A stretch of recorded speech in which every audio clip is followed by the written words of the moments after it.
கேரளால இருக்கக்கூடிய மார் இவானியஸ் காலேஜில் ஆர்எஸ்எஸ்னுடைய கேம்ப் நடந்திருக்கிறது. அப்படிப்பட்ட அந்த ஆர்எஸ்எஸ் கேம்ப் அங்கே நடக்கக்கூடாது, அது வந்து சட்டவிரோதம் அப்படின்னு சொல்லிட்டு கம்யூனிஸ்டினுடைய மாணவர் அணியான எஸ்எஃப்ஐ வந்து இன்னைக்கு ஒரு போராட்டம் நடத்தியிருக்காங்க. அதற்காக கண்டனமும் தெரிவிச்சிருக்காங்க. இது ஆர்எஸ்எஸ்க்குள்ள கேம்ப் நடக்கக்கூடியது சட்டவிரோதம் அப்படின்னு சொல்லியாச்சுன்னா, பல இடங்கள்ல நீங்க வந்து ரம்ஜானுக்கு வந்து அந்த கஞ்சி ஊத்துறதெல்லாம் நடத்துறையில அதெல்லாம் என்ன சட்டத்துக்கு உட்பட்டு தான் நடக்கிறதா?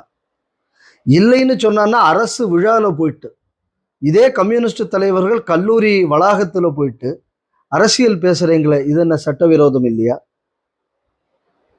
இல்ல கேம்பஸ் ஃப்ரண்ட் ஆஃப் இந்தியான்னு ஒரு அமைப்பையே உங்க மாநிலத்துல ஆட விட்டீங்களே, அப்புறம் மத்திய அரசு பேன் பண்ண அப்புறம் தானே இதாச்சு, அப்ப அது சட்டவிரோதம் இல்லையா? இல்ல கம்யூனிஸ்ட் கட்சியும் முதல்ல சட்டவிரோதம் இல்லையா? கம்யூனிசத்தோடு அடிப்படை கோட்பாடு ஜனநாயகத்துக்கு விரோதமானது தானே. உங்களோட அடிப்படை கோட்பாடு என்ன? நீங்க ஜனநாயகம் கிடையாது, ஒரு பாலிட் பியூரோன்னு ஒன்று வச்சுக்கிட்டு தானே நடத்துறீங்க. உங்களை தவிர வேற யாராக இருந்தாலும் அவர்களை போட்டு தள்ளுங்கிறது தானே உங்களை இது. ஏன் இப்ப இவருக்குள்ள மந்திரி சபையில மானின்னு ஒருத்தரை சேர்த்தாரு. ஆமா, இவர் என்ன பண்ணாரு, இவர் ஒரு மீட்டிங்ல பேசினாரு. என்ன பேசினாரு?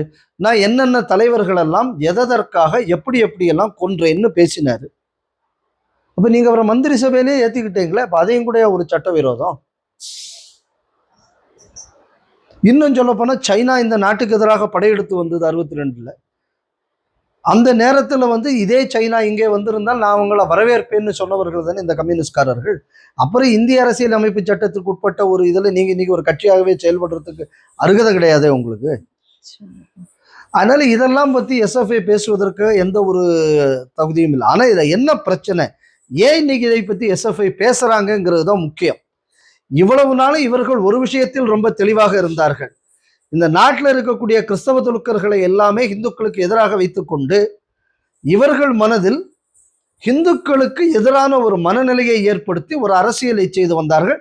அதே நேரத்தில் இந்துக்களை ஜாதி ரீதியாக பிளவுபடுத்தியும் ஒரு அரசியல் செய்து வந்தார்கள். இன்னைக்கு இப்பத்தான் பல கிறிஸ்தவர்களும் பல முஸ்லிம்களும் புரிந்து கொள்ள தொடங்கி இருக்கிறார்கள். இவனுக்குள்ள வாக்கு வங்கி அரசியலுக்காக இன்னைக்கு நம்மளை வச்சு இவன் அரசியல் பண்ணது மட்டும் இல்லாமல் நமக்கும் இவனுங்க துரோகம் பண்ண தொடங்கிட்டான். கேரளால லவ் ஜிஹாத் அதிகம் வந்தது, எந்த அரசியல் கட்சியும் வாய திறக்கல. இதுல கிறிஸ்தவ பெண்கள் எல்லாம் போயிட்டு இருக்குங்க கூடியதுல கிறிஸ்தவனுக்கு பயம் வந்துருச்சு. அப்புறம் வக்ஃபு சொத்துங்க கூடிய பேர்ல சொத்த அட்டையை போட்டானுவன், கிறிஸ்தவங்களுக்கு அது பிரச்சனை வந்தது.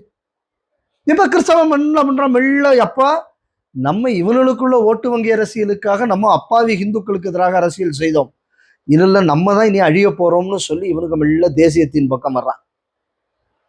இது வந்ததுதான் இப்ப அவன் பிரச்சனை. ஏன்னா கான்ஸ்டியூஷனை பத்தியோ இல்லைன்னா சட்டத்தை பத்தியோ இவன் என்னைக்கு கவலைப்பட்டிருக்கான், அதனால இவன் என்னைக்கும் கவலைப்பட்டது இல்லை. இப்ப ஷிஃப்ட் ஆஃப் கிறிஸ்டியன் ஓட்ஸ் இப்ப என்ன அப்படின்னா, திருசூர் கான்ஸ்டிடியூன்சியில வந்து சுரேஷ் கோபி ஜெயிப்பான்னு இவங்க எக்காரணம் கொண்டு கனவு கூட காணல. ஒரு கன்சிடரபிள் அமௌண்ட் ஆஃப் கிறிஸ்தவர்கள் வந்து சுரேஷ் கோபிக்கு ஓட்டு போட்டிருந்தாங்க. பல இடங்கள்ல பரவலாக கிறிஸ்தவ பூத்துக்கள்ல பிஜேபிக்கு ஓட்டு விழுந்திருக்கு. இன்னைக்கு என்னடான்னா ஒரு கிறிஸ்தவ காம்பவுண்ட ஆர்எஸ்எஸ் கேம்ப் நடத்துறதுக்கு கொடுக்குறாங்க.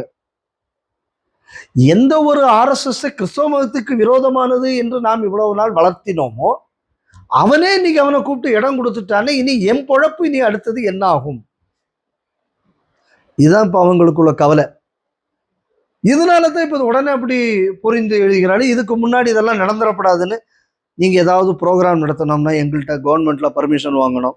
இப்ப தமிழ்நாட்டில் அவன் போட்டவன தமிழ்நாட்டில் இந்த மாதிரி ஒரு இது ஏதாவது ப்ரோக்ராம் நடத்தணும்னா அந்த ப்ரோக்ராம்ல யார் என்ன பேசணும் இதெல்லாம் எங்கள்கிட்ட வந்து வாங்கணும்னு.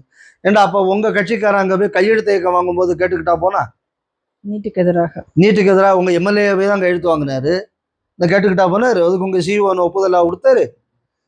ஏதோ ஒரு பள்ளிக்கூடம் ஒரு பள்ளிக்கூடத்துல ஒரு கிறிஸ்தவ நிகழ்ச்சி நடந்துச்சு, ஹிந்துக்கள் எதிர்ப்பு தெரிவிச்சாங்க, என்ன நடவடிக்கை எடுத்தீங்க நீங்க ஹெட்மாஸ்டர் மேலேயும் ஸ்கூலுக்கு மேலேயும்? ஒன்றும் எடுக்கலையே. ஸோ அப்பெல்லாம் உங்களுக்கு சட்டம் தெரியாது. அவ்வளவு தூரம் கேரள அரசாங்கத்துக்கு பள்ளிக்கூடத்துல ஒரு இது இருந்ததுன்னா உங்க பள்ளிக்கூடத்துல கிறிஸ்தவ பிரேயர் படாது சொல்லுங்க. செக்யுலரா இருந்தால்தான் அரசாங்க பணம் செலவு செய்யப்படும். மத சாயங்கள் ஏதாவது ஒன்று இருந்தால் கூட அந்த எய்டட் இன்ஸ்டிடியூஷனுக்கு கூட உங்க கவர்மெண்ட் காசு கொடுக்காது. அறிவிக்கலாம்ல, அப்பதானே சட்டவிரோதத்தை நம்ம சரி பண்ண முடியும். கண்டிப்பா. இந்த அறிவிப்பு விடுறதுக்கு கவர்மெண்ட்டுக்கு துப்பு இருக்கா? இது வேற ஒன்றும் கிடையாது. இன்னும் பாருங்க, இனி அடுத்தது என்ன நடக்கும்னா, துலுக்க ஸ்கூல்கள்லையும் காலேஜ்லையும் இனி ஆர்எஸ்எஸ் ஸ்கேம் நடக்கும். ஏன்னா அந்த சமுதாயத்துக்கான இப்பதான் புரிஞ்சுக்க தொடங்கியிருக்கான். ஏண்டா ஒருத்தனை வச்சு நம்மளை எதிரி எதிரின்னு காணிச்சு இவ்வளவு நாள் நம்மளை இவனுக்கு தாண்டா அழிச்சுக்கிட்டு இருந்தேன். அந்த நான் எப்பவுமே சொல்ற பிக் பாக்கெட்டு கதை மாதிரி, இந்த பிக் பாக்கெட் அடிக்கிறவன் என்ன பண்ணுவான்னா, எவனா கூட்டத்துல ஓடுறவனை காட்டுவான். அதோ போறான் பாரு, அதோ ஓடுறான், அவன் தான் திருடிட்டு போறான், அவன் தான் திருடிட்டு போறான்னு உடனே கூட்டம் அவன் பின்னாடி ஓடும். இவன் அந்த பைசாவை திருடிட்டு வந்துருவான். இதுதான் இந்த நாட்டில் உள்ள அரசியல்வாதிகள் இதுவரை செய்துட்டு இருந்தது. இன்னைக்கு என்னன்னா, கிறிஸ்தவன்ல உள்ள கொஞ்சம் ஆளு துலுக்கன்ல பாதிக்கப்பட்டோம். ஏன்னா இவங்க தான் மெஜாரிட்டி. இந்த அரசியல்வாதிகளை கையில் வைத்து சுகம் அனுபவிக்கக்கூடிய மைனாரிட்டி. இந்த அடிப்படைவாத கிறிஸ்தவன், இந்த இவன் மைனாரிட்டி. இந்த மெஜாரிட்டி அப்பாவியா இருக்கிறவன். இப்ப இவன் இவ்வளவு பேரும் வாக்கு வங்கியாக பயன்படுத்தப்பட்டார்கள். இன்னைக்கு இவங்க இப்ப ரியலைஸ் பண்ணும்போது, கேரளாவில் ஒரு விஷயம் என்னன்னா, Kerala is in a way better democratic then Tamil Nadu and other places. அதனால டயசிஸ்ல இன்னொரு கருத்தும் ஸ்ட்ராங்காக ஒலிக்கக்கூடிய அந்த தன்மை இருக்கு. போகக்கூடிய காலங்களில் இந்த மாதிரியான அந்த டயோசிஸ்ல கூட படித்தவர்கள் மத்தியில், விஷயங்களை புரிந்து கொள்வர்கள் மத்தியில் ஒரு மாற்றம் ஏற்பட்டு வருகிறது என்பதற்கான அடையாளம் இது. போகக்கூடிய காலங்களில் வயநாடு, மலப்புரம், பாலக்காடு போன்ற இடங்களில் முஸ்லீம் கேம்பஸஸில் இந்த மாதிரி நிகழ்ச்சிகள் நடப்பதற்கான வாய்ப்பு அதிகம். ஏதோ இன்னொரு விஷயம் நம்ம எதை கவனிக்கணும்னா, அடக்குமுறையை ஏவக்கூடிய கம்யூனிஸ்ட் கட்சி ஆண்டு கொண்டிருக்கிறது. எதிர்கட்சியும் தன்னை கிறிஸ்தவ பார்ட்டி என்று அறிவிக்காமல் அறிவித்துக் கொண்டிருக்கக்கூடிய காங்கிரஸ், அதையும் மீறி ஒரு கிறிஸ்தவன் காலேஜ் கேம்பஸை கொடுக்கறான் அப்படின்னா, இன்னைக்கு கிறிஸ்தவர்களுக்கு சர்வைவல் இஷ்யூ வந்திருக்கு. ஏன்னா இந்த அரசியல் கட்சிகள் லவ் ஜிகாதை தட்டி கேட்க மாட்டான். இந்த அரசியல் கட்சிக்காரன் தனக்குள்ள சொத்தை திருடக்கூடிய வக்ஃபை தட்டி கேட்க மாட்டான். இனிமே நான் மாரிவேனியஸ்னு பேரை வச்சுக்கலாம், ஆனா காலேஜ் நடத்துற நிலம் மற்றவனுக்கு சொந்தம்னு கூட்டிட்டு போனா என்னடா பண்றதுன்னா, முதலுக்கும் மோசம் போய்விடுமே. இந்த பயம் வரத் தொடங்கி விட்டது. இதற்கு காரணமாக இருந்த இந்த சட்டங்களை எல்லாம் மாற்ற வேண்டும் என்றால் தேசிய பார்வை வேண்டும், தேசியத்தன்மை வேண்டும்.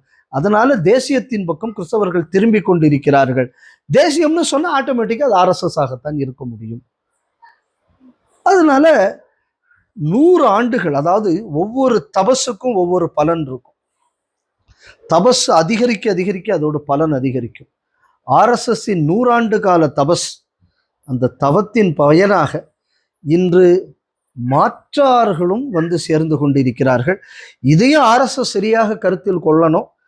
தபஸுல நம்ம எதற்காக தபசு போனோம் அப்படிங்கக்கூடிய பாதையிலிருந்து மாறி சிவலிங்கத்தை தேடாதேன்னு எல்லாம் கிளம்பாம அந்த தபஸை நோக்கி இவர்களையும் கொண்டு வந்தால் அது கொஞ்சம் நன்றாக இருக்கும்னு நான் நினைக்கிறேன்.